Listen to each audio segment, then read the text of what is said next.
নিজেকে সবসময় বড় ভেবো না, কারণ বড় ভাবলে নিজের থেকেও যে বড় কেউ থাকে এটা ভুলো না কখনো, কারণ বাপেরও বাপ থাকে।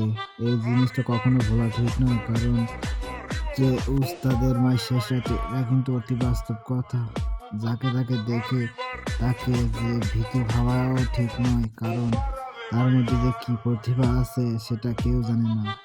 তো আমাদের সমাজের মানুষগুলো এমনই, তারা মানুষের চেহারা দেখে তাকে ভাগ করে ফেলে যে সে কেমন মানুষ, কিন্তু দেখে না তার কতটা ক্ষমতাশীল, কতটা শক্তিবান সে।